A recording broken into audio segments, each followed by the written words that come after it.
আল্লাহর নবী সাল্লাল্লাহু আলাইহি ওয়াসাল্লাম বলছেন এক একটা জান্নাতি পুরুষকে পরিষেবা দেওয়ার জন্য আল্লাহ 70 জন করে 18 বছরের সুন্দরী যুবতী হুর গেলেমান বরাদ্দ করে দেবে। কজন ভুলে গেছেন? 18 জন। 18 বছরের নারী। লক্ষ বছর পেরিয়ে গেল, একদিন বয়স বেশি হবে না।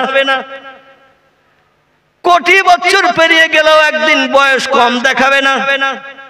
যুগ যুগ ধরে একই রকম ফেস কাটিং চেহারা থাকবে জান্নাতে হুর গেলেমানদের। কোরআনের 27 পারা সূরা রহমানে আল্লাহ বলছেন হুরুম মাকসুরাতুন ফিল খিয়াব কান্না হুন্না ইয়াকুত ওয়াল মারজান ফিহিন্না খায়রাতুন মিন হিসান। জোরে বলুন একটু আল্লাহু আকবার। এত রূপবতী সুন্দরী যুবতী হুর গেলেমান আমি জান্নাতের ভিতরে বেটা ছেলেদের পরিষেবা দেওয়ার জন্য বানিয়ে রাখবো। জান্নাতের একটা কম দরজার হুর, নরমাল কোয়ালিটির হুর, খুব সুন্দরী দেখতে নয়, তাকে যদি দুনিয়ায় নামিয়ে দেয়া হয় আর তাম পৃথিবীর সব দেশের মেয়েদের ভিতর থেকে ছাঁটাই করে বাছাই করে যে মেয়েটারে ফার্স্ট ক্লাস ফার্স্ট বানানো হয়, বিশ্ব সুন্দরী বানানো হয়, সিনেমার অভিনেত্রী নায়িকা যাদের চেহারা দেখতে ভালো, মানুষ টাকা খরচ করে ঘন্টার পরে ঘন্টা নায়িকাদের দেখতে যায় না। এই রকম সুন্দরী নায়িকা অভিনেত্রী কিংবা বিশ্ব সুন্দরী জান্নাতি হুরের পাশে যদি দাঁড় করিয়ে দেয়া হয়, আল্লাহর নবী সাল্লাল্লাহু আলাইহি ওয়াসাল্লাম তিরমিজি আবু দাউদ শরীফে নাসাই শরীফের হাদিসে জানাচ্ছেন দুনিয়ার বিশ্ব সুন্দরী আর জান্নাতি হুর পাশাপাশি যদি দাঁড় করিয়ে দেয়া হয় আর দুনিয়ার যুবকদের যদি বলা হয় মা তারা ইয়া আইয়ুহাস শাব, এই যুবক ওই নারী দুটির দিকে তাকিয়ে দেখো কোনটা তোমার পছন্দ, কোনটা তোমার ভালো লাগে।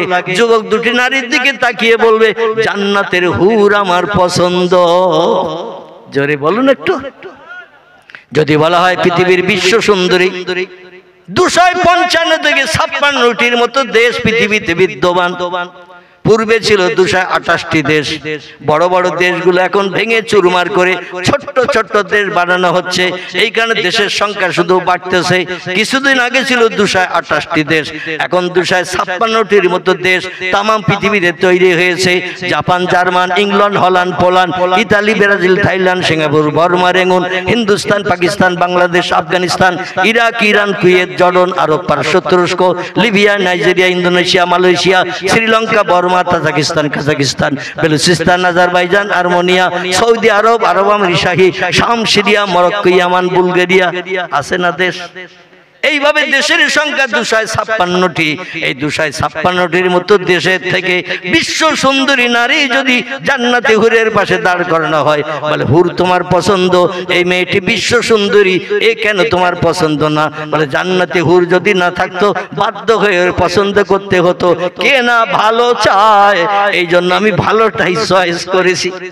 যদি বলা হয় বিশ্ব সুন্দরী তোমার নজরে কেমন লাগে, বলে জান্নাতি হুরের কাছে দুনিয়ার বিশ্ব সুন্দরী আমার নজরে পায়খানার মতো লাগতেছে। হাদিস শরীফে এই কথাই বলা হয়েছে, দুনিয়ার বিশ্ব সুন্দরী আমার নজরে পায়খানার মতো লাগতেছে। পায়খানা ভালো না খারাপ? যদি কাউরে বলা হয় হাত পা তো 500 দেব, নেবে কেউ? যদি বলা হয় পয়সা লাগবে না এমনি এমনি দেব, তাও কেউ হাত লম্বা করবে? বলবে 20টা নোংরা মলত্যাগ করা জিনিস হাতে নিলে হাত নোংরা হবে, দুর্গন্ধ নাকে লাগবে, হাত ধোয়ার জন্য পানির দরকার হবে, ঝামেলার দরকার নাই, বিনা পয়সার গিফট নেব না। এ বলবে না? বলবে না? দুনিয়ার জান্নাতি নারীর কাছে, দুনিয়ার বিশ্ব সুন্দরী যুবতী নারীর কাছে আল্লাহ জান্নাতি হুরেদের এত কোয়ালিটি স্পেশাল করে আল্লাহ বানিয়েছেন। হুরুম মাকসুরাতুন ফিল কিয়াম, এত সুন্দরী লাবণ্যময়ী যুবতী নারী আল্লাহ বানাবেন জান্নাতের ভিতরে বেটা ছেলেদের সুখভোগের জন্য, হুকুম তামিল করে মনোবাঞ্ছা পূর্ণের জন্য। এক একটা যুবকের দেয়া হবে 70টা করে যুবতী নারী। কটা? 70টা। কিন্তু জান্নাতের ভিতরে এই 70টা মেয়ে একটা বেটা ছেলের স্ত্রী হিসাবে বিবেচিত হবে, কোনদিন ঝামেলা ঝঞ্ঝাট দ্বন্দ্ব হবে না। জোরে বলুন সুবহানাল্লাহ। আর আমাদের দেশে একটা লোকে যদি 3টে থেকে 4টে বউ হয়, শরীয়তে আইন আছে, ফানকেহু মা তাবা লাকুম মিনান নিসা মাসনা সুলাসা ওয়া রুবা। আল্লাহ বলছেন তোমরা জীবন যৌবনের ক্ষুধা নিবৃত্তির জন্য পশুর মতো যেন চরিত্র নষ্ট করো না। পশুদের কে মা, কে বোন, কে নানা, কে নানি, কে খালা, কে ফুবু, পশুরা জাত বিচার করে না। জীবন যৌবনের ক্ষুধা নিবৃত্তির জন্য মাকেও ব্যভিচার করে, বোনকেও ব্যভিচার করে, জীবনের ক্ষুধা নিবৃত্তি করে, কামজ্বালা উত্তেজনা নিষ্পেষণ করে। ও দুনিয়ার মানুষ, পশুর মতো চরিত্র যেন তোমরা অবলম্বন করিয়ে না, বরং আমি তোমাদের জীবন যৌবনের ক্ষুধা নিবৃত্তির জন্য, চরিত্র সংরক্ষণের জন্য আমি আল্লাহ একই সঙ্গে 4টে নারী পর্যন্ত বিয়ে করে রাখার অনুমতি দিলাম। জোরে বলা যাবে না একটু? আচ্ছা, আমরা যারা এখানে বসে আছে, আমাদের একটা ছাড়ার বাড়তি বউ কারো আছে নাকি? দুই একজনা থাকলেও থাকতে পারে, লজ্জায় হয়তো আজকে হাত তুলবে না, তো না তুলে না তুলুক, অসুবিধা নেই। অনেকের একটু পয়সা করি, ব্যবসা ট্যাবসা ভালো যদি যায়, ও দেখবেন অন্তত 3টে বিয়ে করে বসে থাকে, কারণ টাকা পয়সা খাওয়াবো কারে, রাখবো কোথায়, এই জন্য 2টো 3টে বিয়ে করে থাকে। কিন্তু আল্লাহ বলছেন ফানকেহু, তোমরা বিবাহ করো, নেকাহ করো, মা তাবা লাকুম মিনান নিসা, তোমার নজরে যে মেয়েটা চয়েস হয়, ভালো লাগে, তারে বিয়ে করো। কোরআন আমাদের জন্য এই সুন্দর পরিকল্পনা তথ্য দিয়েছে। বাপ দাদা দেখে দেবে, ইসলাম শরীয়তটা পছন্দ করে না। যে ছেলেটা দীর্ঘদিন যারে নিয়ে ঘর সংসার করবে, ইসলাম শরীয়তের ফতোয়ার কিতাবে লেখা হয়েছে ছেলেটারে অন্তত একটাবার মেয়ে দেখতে পাঠাও। কারণ তুমি বাপ, তুমি দাদা, তুমি পাড়ার মোড়ল মোল্লা, মেয়েদেরকে পছন্দ করেছো, যে ভোগ দখল করবে তার যদি পছন্দ না হয়, সংসারে অশান্তি দেখা দেবে। এই জন্য যে সংসার করবে তারে নিয়ে দীর্ঘদিন, তাকে অন্তত একটাবার দেখাও। সে দেখে তার নজরে যদি চয়েস হয়, সংসারে অশান্তি হবে না। আর তোমরা দেখে দিয়েছো, যদি তার নজরে চয়েস না হয়, খুঁটি নাটি ঝগড়া ঝাঁটি কথা কাটাকাটি অটোমেটিক চলবে না, চলবে না, অটোমেটিক চলবে। এখন যার ব্যবসা একটু ভালো চলতেছে, ইট ভাটার ব্যবসা, আমাদের দক্ষিণের দিকে একটু জলকারের ব্যবসা, বাগদা চিংড়ি 1 কেজি হলেই 850-900, গলদা চিংড়ি 1 কেজি হলেই এখন 800-850 টাকা কেজি। এই রকম যদি মাছের প্রোডাকশন একটু বেশি হয়, তো আর মাটিতে পা দেয় না, বলে এত টাকা হয়ে গেছে, কোটি কোটি টাকা, এ রাখবো কোথা, কি করবো, অন্ত বিয়ে করে জীবন যৌবনে ক্ষুধা মিটাই। তো 2টো 3টে শরীয়তে আল্লাহ বলছেন রোবা, তুমি 4-4টে নারীকে একসঙ্গে বিয়ে করে সংসার করতে পারো, আমার তরফ থেকে বৈধ হালাল ঘোষণা করলাম। জোরে বলুন সুবহানাল্লাহ। এরপরে আল্লাহ কোরআনে যে তত্ত্ব দিয়েছেন, ও তত্ত্বটা আলেম ওলামারা খুব বেশি বলে না, ওই পর্যন্তই বলে। আল্লাহ 4টে বিয়ে করার অনুমতি দিয়েছেন পুরুষদের, বলে না আলেমেরা? এ কথা বলেন, কথা বললে কি আপনাদের গায়ে বোঝা পড়বে নাকি? এই পর্যন্ত আলেমেরা বলে আল্লাহ 4-4টে মেয়েকে বিয়ে করার জন্য পুরুষদের অনুমতি দিয়েছেন। কিন্তু আল্লাহ তারপরেই বলছেন ওয়াইন খিফতুম, যদি তোমাদের ভয় হয়, যদি তোমাদের চিন্তা হয়, আল্লাহ তাআদেলু, সব স্ত্রীর সঙ্গে ব্যবহার সমান করতে পারো না, সব স্ত্রীকে সমান চোখে দেখতে পারো না, কাউকে কাছে টানো, কাউরে দূরে ঠেলে রাখো। এই রকমটা যদি হয়, ওয়াহিদাতান, একটা স্ত্রী তোমার জন্য যথেষ্ট, খবরদার বাড়তি বিয়ে যেন তুমি করিও না। আল্লাহ বলছেন ফাইন খিফতুম, যদি তোমার ভয় হয়, যদি তোমার চিন্তা হয়, আল্লাহ তাআদিলু, বিয়ে করেছো 4টি, কাউরে কাছে রাখবে, কাউরে দূরে ঠেলে রাখবে।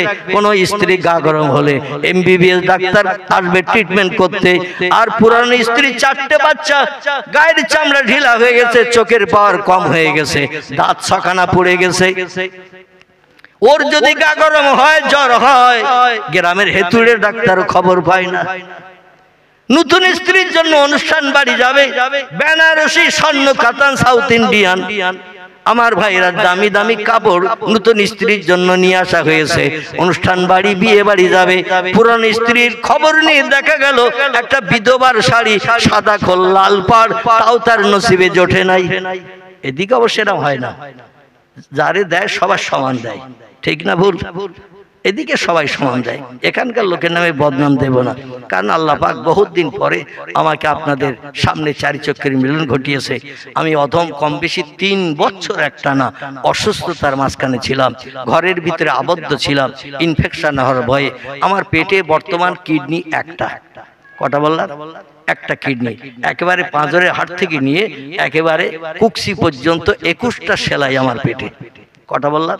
21টা সেলাই, পুরো পেট ফেড়িয়ে আমার 2টা কিডনি ড্যামেজ হয়ে গিয়েছিল 3 বছর কাল। পেশাব 1 ফোঁটাও হতো না 24 ঘন্টায়। যাই হোক, আমি 2.5 বছর ডায়ালিসিস করেছি কলকাতায়, একদিন বাদ একদিন। বেডে শুয়ে থাকতে হতো 4 ঘন্টা করে, বাড়িতে যেতে লাগতো 4 ঘন্টা, বেডে শুয়ে থাকতে হতো 4 ঘন্টা, আর ড্রেসিং করার জন্য খোলা এবং ফের লাগানো এতে লাগতো 40-45 মিনিট। মানে গলায় চ্যানেল, আমার হাতে চ্যানেল, বুকে চ্যানেল, এইভাবে 3 বছর ডায়ালিসিসের পর আমি আরএন টেগর হসপিটাল, দেবী শেঠির হসপিটাল, কলকাতা মুকুন্দপুর, গত 18ই জানুয়ারি 2024, এই 1 বছর পেরিয়ে 2-4 দিন হয়েছে আমি অপারেশন হয়ে আল্লাহ এখন মুক্ত করেছেন, সুস্থ করেছেন। তাই আপনাদের সঙ্গে চারি চক্ষের মিলন ঘটানোর সুযোগ পেয়েছি। অন্যথায় কবরে হয়তো আমার হাড় মাটি হয়ে যেত। গ্রামের 95% মানুষের ধারণা ছিল আমি আর বাঁচব না, মসজিদের মাইকে কখন অ্যালাউন্স হবে মৌলভী সাহেব মারা গেছে, আমরা একটু জানাজা পড়তে যাব। আল্লাহ পাক মরারে জিন্দা করেন, জিন্দারে মারেন, রাতকে দিন করেন, দিনকে রাত করেন। কথাটা ঠিক না ভুল? তুলিজুল লাইলা ফিন নাহার ওয়া তুলিজুন নাহারা ফিল লাইল ওয়া তুখরিজুল হাইয়া মিনাল মাইয়িতি ওয়া তুখরিজুল মাইয়িতা মিনাল হাইয়্যি ওয়া তারযুকু মান তাশাউ বিগাইরি হিসাব। জোরে বলুন আল্লাহু আকবার। আল্লাহ বলছেন রাতের বেলা দিন করি আমি, দিনের বেলা রাত করি আমি, মরারে জিন্দা করি আমি। আবার সুস্থ সবল দেহধারী, ডাক্তার দিয়ে পরীক্ষা করা হয়েছে, কোনো রোগ নাই, রাস্তা দিয়ে সুস্থভাবে হেঁটে যাচ্ছে, হঠাৎ হোঁচট খেয়ে পড়িয়েছে, কমপ্লিট। এরকম ঘটনা ঘটনা ঘটনা একটু সুস্থ মানুষ চলে যাচ্ছে রাস্তা দিয়ে, যেন হোঁচট খেয়ে পড়লো হযরতে আব্দুল্লাহর মতো। কার মতো? বিশ্ব নবীর আব্বাজান আব্দুল্লাহ ইয়ামানের দেশ থেকে, মতান্তরে সিরিয়ার দেশ থেকে ব্যবসা করে আসার পথে রাস্তায় 9-10 জন ভাই একসঙ্গে আসছে। হঠাৎ আবহাওয়া প্রান্তর বলে মদিনা থেকে মক্কার দিকে আসতে একটা জায়গা, এখনো গেলে জায়গাটা দেখতে পাওয়া যাবে, যেখানে প্রিয় নবীর বাপ মা 2 জন কবরস্থ হয়ে আছে। জোরে বলুন সুবহানাল্লাহ। এইখানে এসে হঠাৎ হোঁচট খেয়ে পড়লো 9 জন ভাই। কারবা নাম হারেস, কারবা নাম মুকাবেব, কারবা নাম হামজা, কারবা নাম আব্বাস, কারবা নাম আবু তালেব, কারবা নাম আবু লাহাব, কারবা নাম আব্দুল্লাহ। এরা সব একসঙ্গে ব্যবসা করে বাড়ি আসছেন। হঠাৎ আব্দুল্লাহ পড়ে গেল। সব ভাইদের ভিতরে বয়সে ছোট ভাইরা বলল, কি হয়েছে তোর? ফাঁকা জায়গায় কেন হোঁচট খেয়ে পড়লি? এখানে তো কোনো পাথরের টিলা টিলা কিছু দেখছি না। আব্দুল্লাহ শুধু বলল, আমার শরীরটা একটু খারাপ খারাপ লাগছে। সেখানে ফাঁকা জায়গা, মরুভূমি, বাবলা গাছ আর খেজুর গাছ ছাড়া কিছুই নাই, কোনো ডাক্তার কবিরাজ নাই, কোনো বসতি নাই, কোন মানুষের বসবাস নাই। ভাইরা ট্রিটমেন্ট করছেন যা ছিল কাছে, ওষুধপত্র তো কিছু নাই। এরকম কঠিন রোগ আক্রান্ত হবেন কেউ তো জানেন না। দেখতে দেখতে আব্দুল্লাহর প্রাণ নাশ হয়ে গেল। জোরে বলুন একটু নাউজুবিল্লাহ। ইন্না লিল্লাহি ওয়া ইন্না ইলাইহি রাজিউন। জোরে বলুন একটু আমিন। আমার ভাইরা, আল্লাহ বলছেন মরারে জিন্দা করি আমি, জিন্দারে আবার মারি আমি। আমি আল্লাহ পাক সব সৃষ্টির জন্য রিজিক পরিবেশন করি। আমার দেয়া খাদ্য ছাড়া এক দানা বেশি খাওয়ার ক্ষমতা কারো নাই, আবার এক দানা কমও কেউ খায় না। জোরে বলুন একটু সুবহানাল্লাহ। সেই আল্লাহর কথা আমরা একটু শুনতে এসেছি। এখন যেটা আমি আপনাদের কাছে বলতে চাইছিলাম, আল্লাহ বলছেন বিয়ে করো 4টি, আপত্তি নাই, কিন্তু সব স্ত্রীর সঙ্গে ব্যবহার সমান করতে হবে। কাউরে কাছে টানবে, কাউরে দূরে ঠেলে দেবে। কারো বাড়ি আসবে বাগদা চিংড়ি, গলদা চিংড়ি, নারকেলের দুধ দিয়ে কোরমা করে খাওয়াবে, আর কোনো স্ত্রীর ঘরে পচা চিংড়িও যাবে না। এটা হবে না। তুমি দুনিয়া যতদিন আসো বাহাদুরি করে যাও, কবরে আসলেই তোমার গাপ কোটা করা হবে। কি কোটা? গাপ কোটা করা হবে, গম পেশাই করা হবে। কবর একবার এসে দেখো 9টা ধানের চাল কটা। বিয়ের অনুমতি দিয়েছে, বিয়ে করেছো, কিন্তু স্ত্রীদের ভরণ পোষণের দায়িত্ব তোমাকে পালন করতেই হবে। দেখবেন যাদের 3-4টি স্ত্রী আছে, খোদা না করুক আপনাদের কারো হয়তো নাই, এমন অনেক জায়গায় থাকে, 3-4টি স্ত্রী যাদের আছে ওরা দেখবেন রাতের বেলা চার দোকান থেকে বাড়ি আসে না। রাতের বেলা চার দোকান থেকে বাড়ি আসে না। দোকানদার বলছে খরিদ্দার নাই, শীতের রাতে আর ঝাপ খুলে কত সময় বসে থাকবো, এই মিন্টু চল বাড়ি যাই।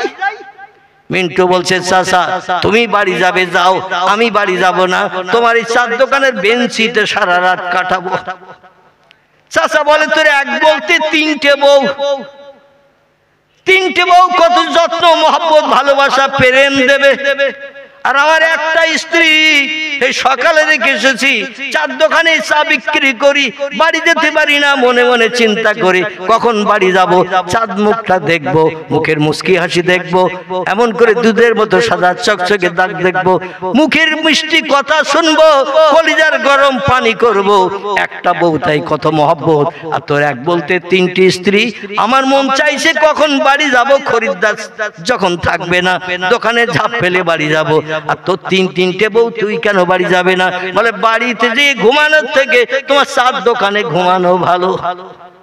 দোকানদার বলে মিন্টু এখানে তো মশার উৎপাত, মৌপোকার মতো চার দোকানের বেঞ্চিতে শুয়ে থাকলে তোর তো সেকে ধরবে মৌপোকার মতো। বলে মশার কামড় খাওয়া ভালো, কিন্তু বাড়ি যাওয়া ভালো না। চাচা বলে ব্যাপার বুঝি না, একটু ভেঙে বল। বলে চাচা তুমি বুঝবে না, 3টে বিয়ে করে কি জ্বালায় পড়েছি। ঘরে যখন যাব বড় স্ত্রী হাত ধরে টানবে, ছোটটা পা ধরে আমারে টানবে, আর একটা কোমর ধরিয়ে টানবে, বলে আমার কাছে এসো, আমার কাছে থাকো। শেষ পর্যন্ত 3টে 3 দিক থেকে যদি টানে কাঁঠাল গাছ ফাড়া হয়ে যাব। কি গাছ? কাঁঠাল গাছ ফাড়া হয়ে যাব। এই জন্য আমি বাড়ি যেতে চাই না, আমি থাকবো তোমার বেঞ্চিতে সারা রাত। আল্লাহ বলছেন জান্নাতের হুরেরা একটা পুরুষের স্ত্রী হবে 70টা, তাদের ভিতরে কোনো হিংসা থাকবে না, দ্বন্দ্ব থাকবে না, অশান্তি থাকবে না, সবাই খুশি মনে এক স্বামীকে সেবা করবে। জোরে বলুন একটু সুবহানাল্লাহ, নারায়ে তাকবীর। সেই জান্নাতের সুখ আমরা চাই না, চাই না, আমরা চাই তো নাকি?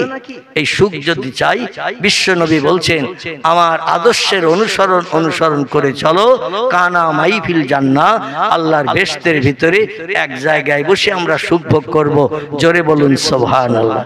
আমি যে কথা আপনাদের কাছে পূর্বে বলছিলাম, মিস্টার গুরু নানকের কথা, পাঞ্জাবিদের ধর্মীয় নেতা, তার বাহ্যিক সুন্নত 4টি আমি বলেছিলাম। একটি হলো মাথার পাগড়ি, 2 নম্বর মাথার চুলের একটা বেনি মানে বিবনি গেঁথে রাখে মাথার পাগড়ির ভিতরে, 3 নম্বর হলো মুখের দাড়ি, 4 নম্বর গুরু নানকের সুন্নত হলো 2 হাতে 2টি বালা পরিধান করে পাঞ্জাবিরা বসবাস করে। আমাদের মেয়েরা যেমন হাতের সৌন্দর্য শ্রীবৃদ্ধির জন্য চুড়ি পরে না, চুড়ি, পাঞ্জাবিরা প্রত্যেকেই বাচ্চা হোক বা বড় হোক ওরা 2 হাতে 2টো করে মোটা বালা পরিধান করে। এটা হলো তাদের ধর্মগুরু সুন্নত। এই ধর্মগুরু গুরু নানক তিনি একটি তথ্য দিয়েছেন ইতিহাসে, যেটা বলার জন্য আমি এত লম্বা করে আপনাদের বোঝাতে চাইছি, মগজে যাতে তথ্যটা ভালোভাবে ঢোকে। গুরু নানক বলছেন সাধু সমাজকারক ব্রাহ্মণ গাজী পীর ও কুতুবগণ অশেষ উপকার কুড়াইতে পারবেন যদি তারা ইসলামের নবীর প্রতি একটু ভক্তি ভরে দরুদ শরীফ পাঠান। জোরে বলুন একটু সুবহানাল্লাহ। গুরু নানক বলছেন সাধু সমাজকারক ব্রাহ্মণ গাজী পীর ও কুতুবগণ অশেষ উপকার করাইতে পারবেন যদি তারা ইসলামের নবীর প্রতি একটু ভক্তি ভরে দরুদ শরীফ পাঠান। গুরু নানক বলেন নাই সময় সুযোগ হাতে পেলে রামকৃষ্ণ পরমহংসদেবের নামে জপ জিকির করিও, মহাবীরের নামে তসবিহ পড়িও, আচার্য কেশবচন্দ্রের নামে প্রশংসা করিও, এ কথা গুরু নানক বলে নাই। তিনি বলছেন সময় সুযোগ যদি হাতে পাও বৃথা সময় নষ্ট না করে ইসলামের নবী মুহাম্মদ রাসূলুল্লাহর মহব্বতে একটু বেশি বেশি করে দরুদ শরীফ পড়ে নাও। কারণ যেদিন কেউ কারো পাশে দাঁড়াবে না, ইয়াউমা ইয়াফিরুল মারউ ফারু মিন আখিহি ওয়া উম্মিহি ওয়া আবিহি ওয়া সাহিবাতিহি ওয়া বানিহি ওয়াল আখির। আল্লাহ কোরআনে তত্ত্বকোট করে দিয়েছেন, হাসরের মাঠ যেদিন সংঘর্ষ করব সেদিন স্বামী স্ত্রীকে চিনবে না, স্ত্রী স্বামীর কাছে পরিচয় দেবে না, বাপ ছেলেরে চিনবে না, ছেলে বাপের কাছে পরিচয় দেবে না, ভাই বোনকে চিনবে না, বোন ভাইকে চিনবে না, ছেলে বাপকে চিনবে না, বাপ ছেলেকে চিনবে না, মা মেয়েরে চিনবে না, মেয়ে মায়ের কাছে কোনো পরিচয় দেবে না। সেদিন মানুষ বিপদগ্রস্ত হয়ে হাসরের মাঠে দৌড়াদৌড়ি ছুটাছুটি করতে থাকবে। আল্লাহ নবী বলছেন, আমার মহব্বতে যে লোকটি প্রাণ ভরে ভক্তি ভরে বেশি বেশি করে দরুদ শরীফ পাঠ করে, লা ইয়াদখুলুল জান্নাহ, আমি মুহাম্মদ রাসূলুল্লাহ তত সময় পর্যন্ত বেহেশতে ঢুকবো না, জান্নাতের সুখ উপভোগ করব না, হাত্তা ইয়াতাকি ওয়া ইখরিজু মিনান নারে মান ক্বালা লা ইলাহা ইল্লাল্লাহু ওয়া ফি কলবিহি উজনুন বুররাতিন মিন খায়র ওয়া ইখরিজু মিনান নারে মান ক্বালা লা ইলাহা ইল্লাল্লাহু ওয়া ফি কলবিহি উজনুন শাইরাতিন মিন খায়র ওয়া ইখরিজু মিনান নারে মান ক্বালা লা ইলাহা ইল্লাল্লাহু ওয়া ফি কলবিহি উজনুন জাররাতিন মিন খায়র। রাওয়াহু মুসলিম। চিল্লায়ে বলুন আল্লাহু আকবার। ইমাম মুসলিম বিন হাজ্জাজ রাহমাতুল্লাহ আলাইহি পবিত্র সহিহ হাদিসের কিতাবের নাম, কিতাবটির নাম হলো মুসলিম শরীফ। কি নাম বললাম? কেউ বলেছেন পৃথিবীতে নবীর জবানে হাদিসের কিতাবের ভিতরে বুখারী শরীফের দাম সবথেকে বেশি। আবার কোন বর্ণনাকারী বলেছেন পৃথিবীতে কোরআনের পরে সবথেকে বেশি দাম ওই কিতাবের, যার নাম হলো মুসলিম শরীফ। আবার কোন বর্ণনাকারী বলেছেন বুখারী মুসলিমের দাম সমান সমান। জোরে বলুন সুবহানাল্লাহ। ইমাম মুসলিম বিন হাজ্জাজ রাহমাতুল্লাহ আলাইহি নকল করেছেন তার কিতাবে, নবী বলছেন ওয়াইখরুজু মিনান নার, জাহান্নামের আগুন থেকে ওই লোকটাকে আমি টেনে বার না করা পর্যন্ত জান্নাতের সুখ ভোগ করব না, জান্নাতের ভিতরে ঢুকবো না, ফুরগেলে মানদিনে আনন্দ ফুর্তি করব না। যে লোকটি সারা জীবনের ভিতরে আল্লাহর নামের জপ, আমি মুহাম্মদ রাসূলুল্লাহ আমার নামের প্রশংসা জাররা পরিমাণ করেছে, গমের দানা পরিমাণ করেছে, একটা জবের দানা পরিমাণ ওজন হয়েছে, আমার মহব্বত আমার নামের জব জিকিরের প্রশংসার ওজনটা যদি একটা জবের দানা পরিমাণ হয়, ও দুনিয়ার মানুষ শোনো, আমি মুহাম্মদ রাসূলুল্লাহ তাকে জান্নাতে না ঢুকানো পর্যন্ত আমি জান্নাতে ঢুকবো না। তাহলে সেই নবীর মহব্বতে দরুদ শরীফ পড়া ভালো না খারাপ? যদি ভালো হয় উচ্চ রবে প্রাণ ভরে একটু উচ্চ রবে দরুদ শরীফ। আল্লাহুম্মা সাল্লি আলা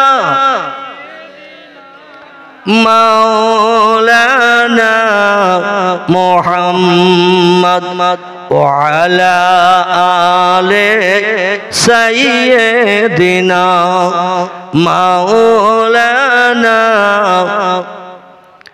ইউসুফকে দেখে জুলাইখা পাগল, ইউসুফকে দেখে জুলাইখা পাগল, রসুলকে দেখে খাদিজা,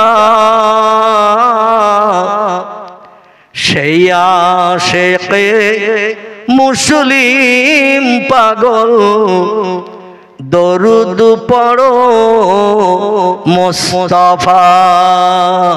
আল্লাহুম্মা সাল্লি আলা সাইয়্যিদিনা মাওলানা মুহাম্মদ ওয়া আলা আলি মাওলানা। কাজ করিতে গেলেন নবী, কাজ করিতে গেলেন নবী, মা খাদিজার বাসায়, রসুল প্রেমে মুগ্ধা হলেন, পরকালের আশায়। আল্লাহুম্মা সাল্লি আলা মাওলানা মুহাম্মদ ওয়া আলা আলিহি।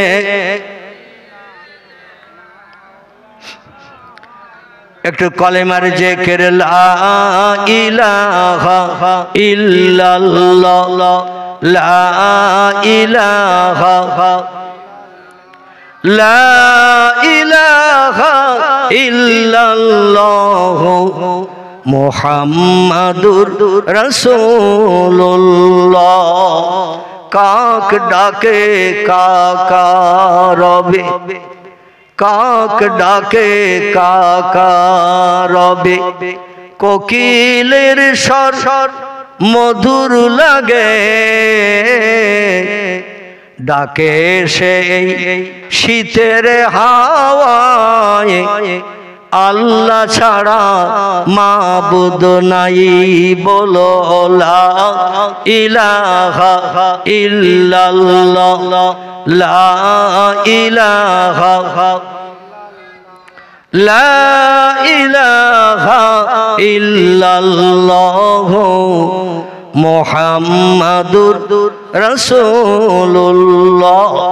নবী ও বকর গারে সুরে, নবী ও বকর গারে সুরে, সেই নামের ওই জিকির করে, তাই না দেখে মাকড় সাথী জাল বুনিয়া যায়, কবুতর এসে পাশে বসে স্মরণ করে, তাই বলো লা ইলাহা ইল্লাল্লাহ লা ইলাহা লা ইলাহা ইল্লাল্লাহ মুহাম্মাদুর রাসূলুল্লাহ।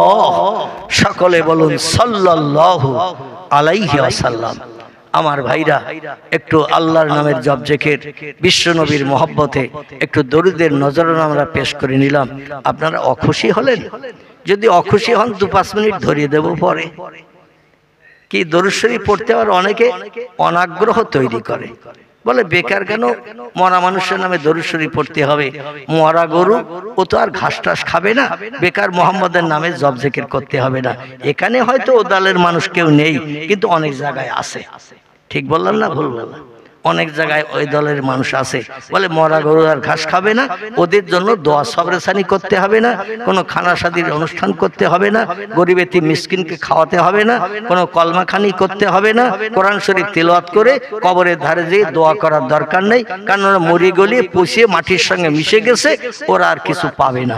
জোরে বলুন নাউজুবিল্লাহ। আচ্ছা, আমরা কি সব ওই দলের লোক? কথা বলে ভয় হচ্ছে নাকি আপনাদের? আমরা ওই দলের লোক নই।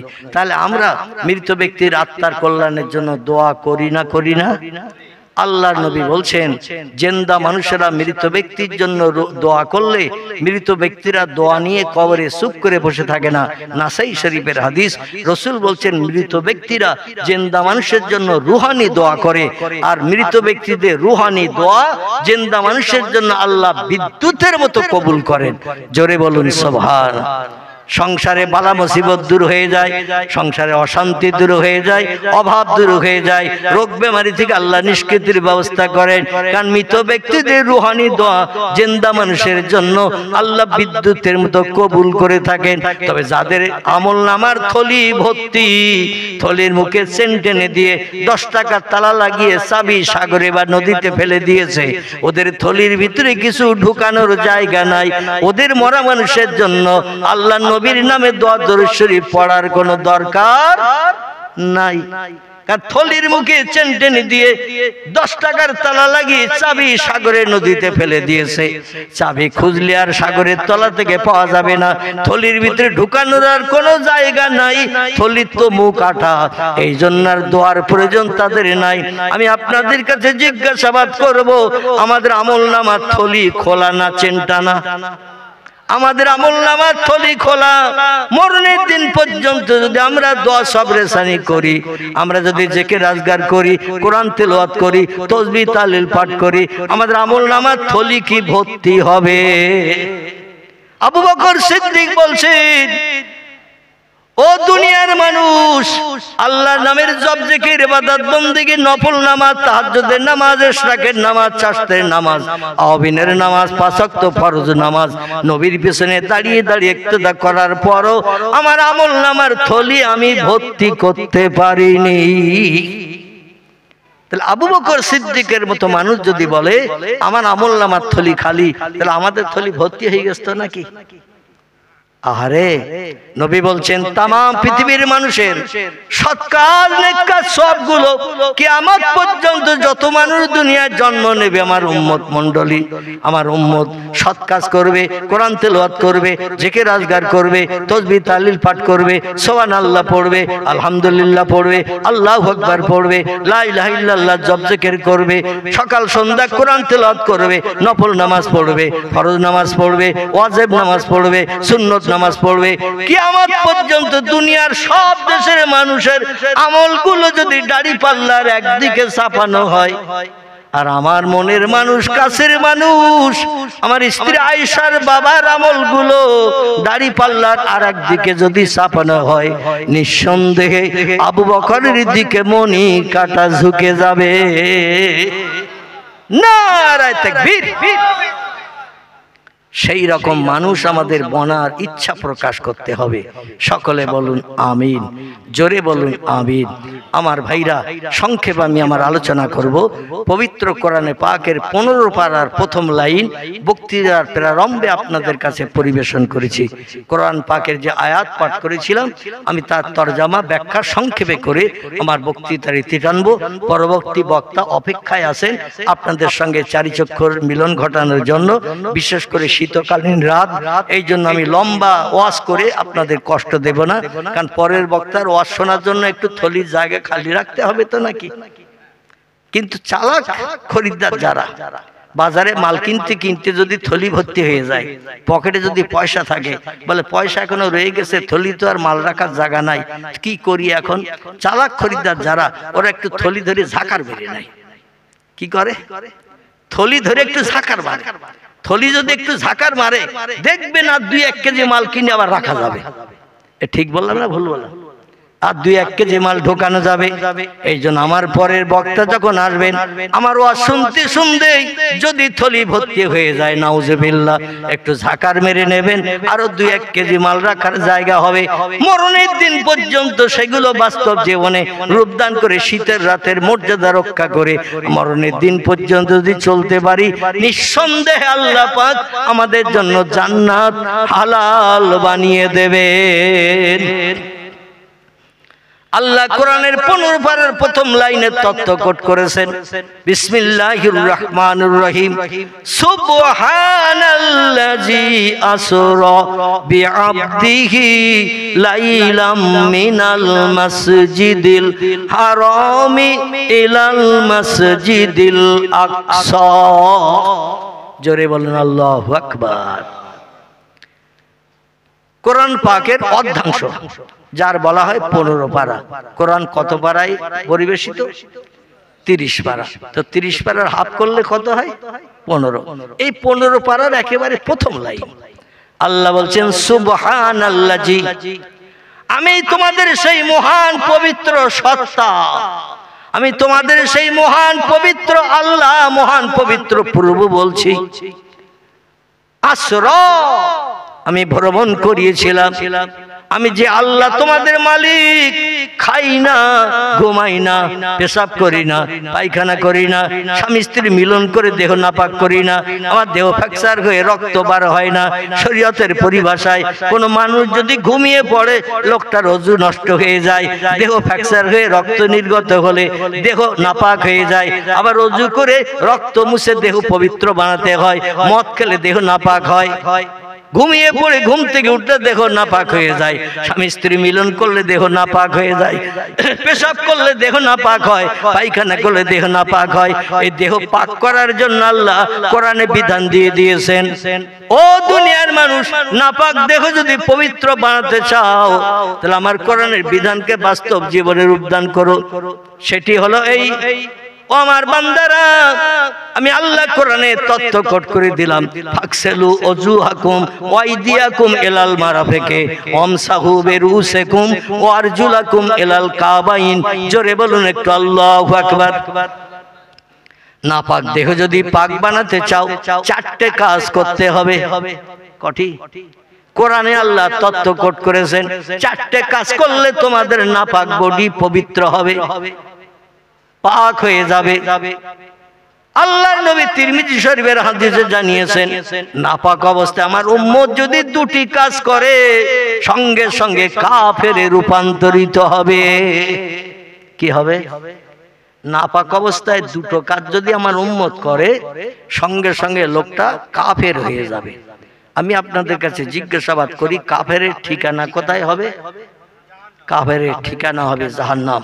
তাহলে আমরা নাপাক অবস্থায় দুটো কাজ মরণের দিন পর্যন্ত করব না। সকলে বলুন আমিন। আর কিছু মনে থাক বা না থাক, এই দুটো কাজ মরণের দিন পর্যন্ত আমল করবেন। রাজি আছেন তো নাকি? তাহলে আর কাফের হব না, আল্লাহ জাহান্নাম হালাল হবে না, একদিন একদিন জান্নাতে যাওয়ার সুযোগ থাকবে। জোরে বলুন আমিন। দুটি কাজের একটি হলো, দেহ যদি নাপাক থাকে, নাপাক অবস্থায় আল্লাহর পাক কালাম কোরআনে হাত লাগানো যাবে না, কোরআন স্পর্শ করা যাবে না। আল্লাহ কোরআনের 27 পারা একটি সূরা কোট করে দিয়েছেন। সূরাটির নাম হলো সূরাতুল ওয়াকিয়া। কি নাম বললাম? সূরাটির নাম হলো সূরাতুল ওয়াকিয়া। আল্লাহ সূরা ওয়াকিয়ার ভিতরে তথ্য কোট করে দিয়েছেন, লা ইয়ামাসসুহু ইল্লাল মুতাহহারুন। অত সময় পর্যন্ত আমার আসমানি ভাষা লৌহে মাহফুজের সংরক্ষিত মিষ্টি মধুর সত্যবাণী, সত্য কথা, যার নাম হলো কোরআন, ওই কোরআনের গায়ে অত সময় পর্যন্ত হাত লাগাবে না, লা ইয়ামাসসুহু, অত সময় কোরআন স্পর্শ করবে না, ইল্লাল মুতাহহারুন, যত সময় তোমার বডিটা, দেহটা পবিত্র না বানাবে। দেহ পবিত্র বানাও, আমার কোরআনে হাত লাগাও, আমার কোরআন সামনে রেখে তেলাওয়াত করো। প্রতিটি অক্ষরের বিনিময়ে 10টি করে সওয়াব তোমার নাম আমলের থলিতে লিপিবদ্ধ করা হবে। কিন্তু নাপাক অবস্থায় কোরআনে হাত লাগালে পড়া তো দূরে থাক, তুমি আমার শত্রু বান্দী হিসেবে বিবেচিত হবে। আমি আল্লাহ পবিত্র, আমার কোরআনও পবিত্র। আমার ভাইরা, আর একটা কাজ করলে আমরা কাফের হব। সেই কাজটি হলো, বেওযু অবস্থায়, ওযু নেই, কেউ যদি সেজদায় যায় নামাজে, খুব ভালো করে শুনে, ওযু নাই, ওযু ভেঙে গেছে, ওই অবস্থায় যদি আপনি নামাজ পড়েন, রুকু করে সেজদায় যেয়ে যদি পড়েন সুবহানা রাব্বিয়াল আলা, আল্লাহর নামের এই তাসবিহ যদি পাঠ করেন, শরীয়তের পরিভাষায় ফতোয়ার কিতাবের লেখকেরা লিখেছেন, লোকটা সঙ্গে সঙ্গে কাফেরে রূপান্তরিত হবে। জোরে বলুন নাউজুবিল্লাহ। আমরা মসজিদে অধিকাংশ ব্যক্তি অন্তত প্রতিদিন না যাই, সপ্তাহে একদিন যাই। ঠিক বললাম না ভুল বললাম? আপনারা বোধহয় সবাই প্রতিদিন 5 বার করে যান নাকি? কেউ কথা বলে না। সবাই যায়? যায় না। তাহলে আমার ভাই তত্ত্ব দিয়েছে, আমি আর তত্ত্ব দিলাম না। মানে যা কিছু বোঝা আমার ভাইয়ের ঘাড়েই পড়বে, কারণ উনি দিয়েছেন তত্ত্ব। আমি তো আপনাদের সম্পর্কে জানি না, খবর রাখি না, এই জন্য তত্ত্ব দিতে পারছিলাম না। সবাই যায় না, অধিকাংশ ব্যক্তি একদিন যায় মসজিদে, সপ্তাহে একদিন করে। সেদিন কি বার? শুক্রবার, জুমাবার। আল জুমাতু আগেরুন, আল জুমাতু আজহেরুন। আল্লাহর নবী হাদিস শরীফে জানিয়ে দিয়েছেন, জুমার দিন শান্তির দিন, জুমার দিন দোয়া কবুলের দিন। আল্লাহ পাক জুমার দিন বান্দার মনোবাঞ্ছা পূর্ণের দিন বানিয়ে দিয়েছেন।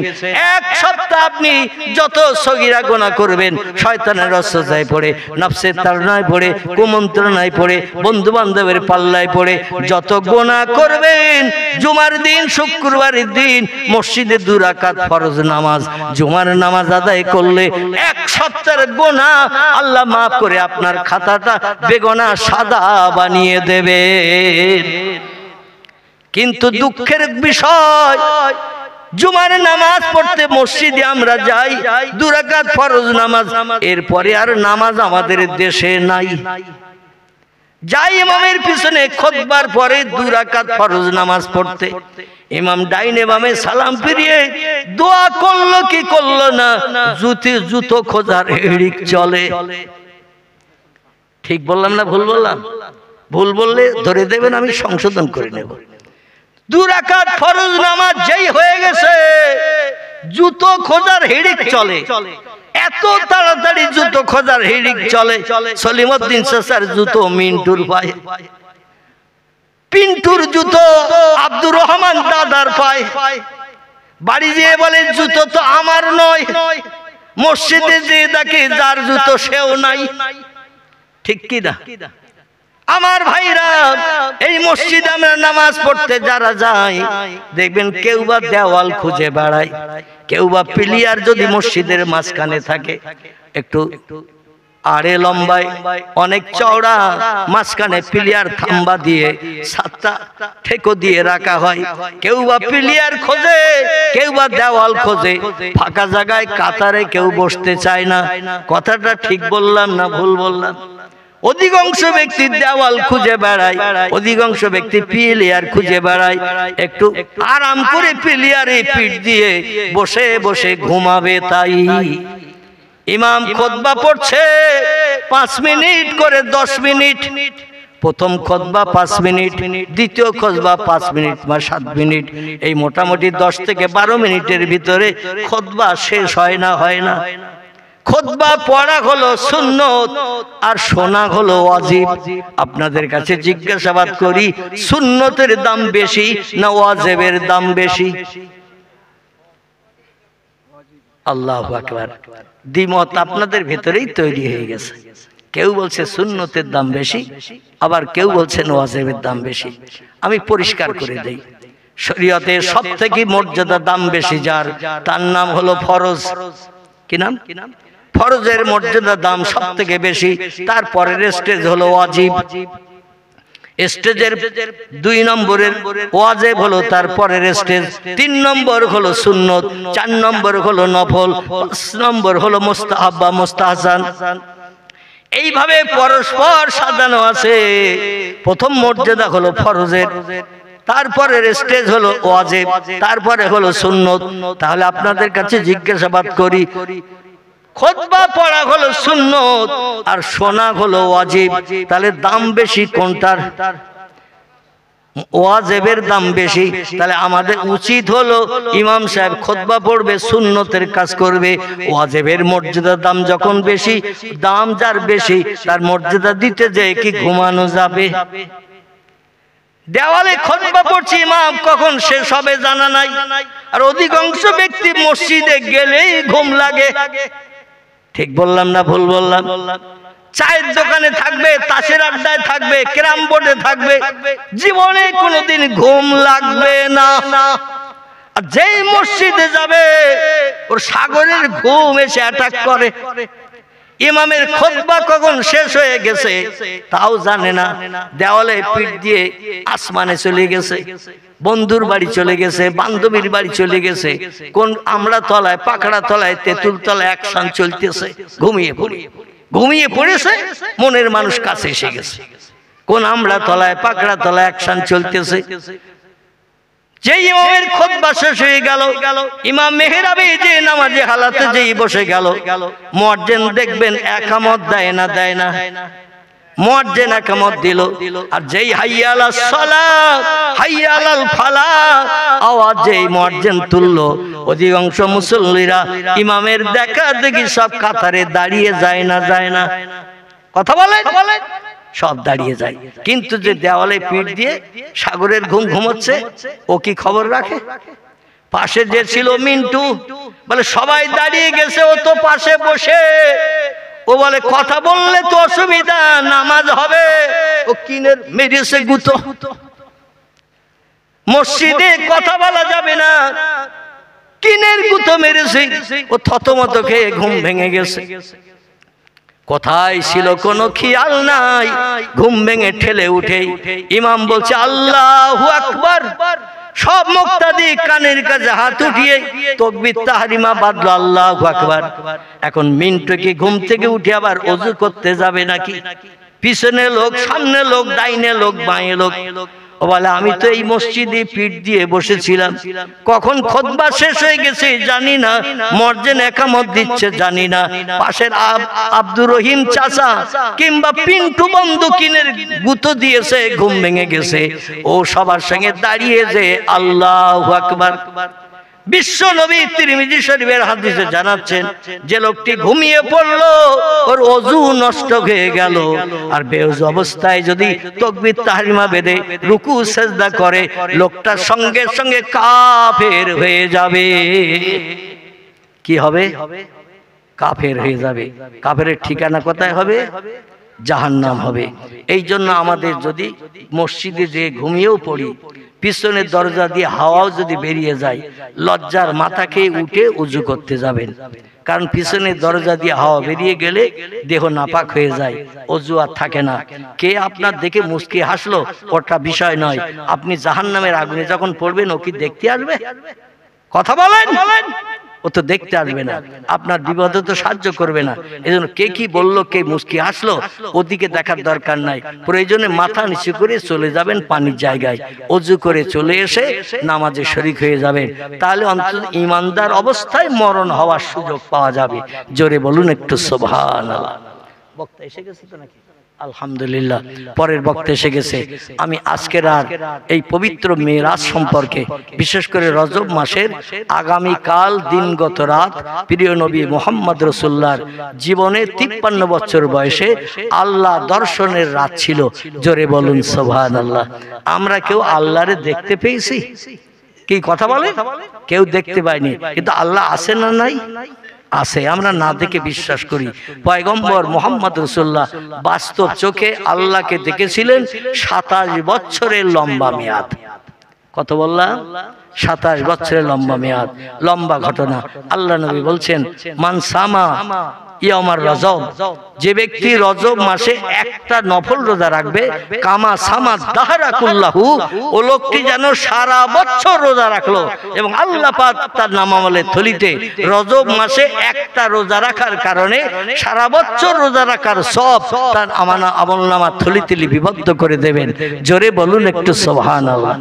সেই রোজা রাখার দিন আগামীকাল, আগামী পরশু দিন, আগামীকাল দিনগত রাত নবীজির মেরাজের রজনী, পৃথিবীর জমিন থেকে 7 আকাশ পাড়ি দিয়ে সিদরাতুল মুনতাহা টপকে আল্লাহর খাস কোয়ার্টার আরশ কুরসিতে পয়গম্বরকে জান্নাতি পশুর পিঠে করিয়ে, যার আরবি নাম হলো বোরাক, বোরাকের পিঠে করে নিয়ে যাওয়া হয়েছিল। এবং সিদরাতুল মুনতাহার পরে আল্লাহ পাক রব্বুল আলামিন আরেকটা জান পাল্টে আরেকটা জানে করে আল্লাহর খাস কোয়ার্টার আরশ কুরসিতে নিয়ে গিয়েছিলেন। তার আরবি নাম হলো রফ নামক গাড়ি। এই গাড়িতে করে আল্লাহর সামনে বসে আল্লাহ নবী গল্প করতে করতে সময় লেগেছিল, তাফসীরের কিতাবে এসেছে 27 বছরের লম্বা মেয়াদ। জোরে বলুন সুবহানাল্লাহ। নবী আল্লাহর সঙ্গে গল্পগুজব করে পৃথিবীতে যখন ফিরে আসেন, আল্লাহ 2টি তোহবা গিফট প্রিয় নবীকে দান করেছিলেন। একটি তোহবার নাম হলো 5 ওয়াক্ত নামাজ, একটি তোহবার নাম হলো সারা বছরে 1 মাস রমজানের রোজা। আল্লাহ বললেন, এই দুটো কাজের আমল যদি আপনার উম্মতরা দিতে পারে, বেশক তারা জান্নাতে সুখভোগ করার সুযোগ পাবে। জোরে বলুন সুবহানাল্লাহ। আমি মেরাজের লম্বা ঘটনার আলোচনা আজ আর করছি না। পরবর্তী বক্তা এসে গেছেন, তিনি তথ্যমূলক আলোচনা রাখবেন। আল্লাহ যদি অথমকে আবার হায়াতে তৌফিক দেন, 4 চক্ষের মিলন ঘটান, সেদিন স্মরণ করিয়ে দেবেন বিশ্ব নবীর এই তাজ্জব ঘটনা, আশ্চর্যান্বিত ঘটনা, লম্বা ঘটনা, মেরাজের তথ্য আপনাদের কাছে পরিবেশন করে কলিজা ঠান্ডা করার চেষ্টা করব ইনশাআল্লাহ। আমার কথার দ্বারা কারো অন্তরে যদি আঘাত ব্যথা লেগে থাকে, ভাই বা সন্তান হিসাবে ক্ষমার চোখে দেখবেন। কথার ভিতরে যদি কোনো ভুল ত্রুটিমূলক কোনো কথা বলে থাকি, ক্ষমাগুণে মার্জনা করবেন, কিংবা মোবাইলের ফোন নম্বরের মাধ্যম দিয়ে আমাকে জানাবেন। অবশ্যই আমি সংশোধন করে নেব। এবং আমি আপনাদের জন্য দোয়া করি, আপনারা আমার জন্য দোয়া করবেন। আল্লাহ যেন আমাদের সবাইকে সুস্থতা অবলম্বন করিয়ে বিবি বাচ্চা নিয়ে সংসার জীবনে সুখী রেখে তার ফরজ হুকুম বাস্তবে রূপদান করে মরণের দিন পর্যন্ত চলার তৌফিক দান করেন। সকলে বলুন আমিন। ওমা আলাইনা ইল্লাল বালাগ। প্রাণ ভরে উচ্চারবে দরুদ শরীফ। আল্লাহুম্মা সাল্লি আলা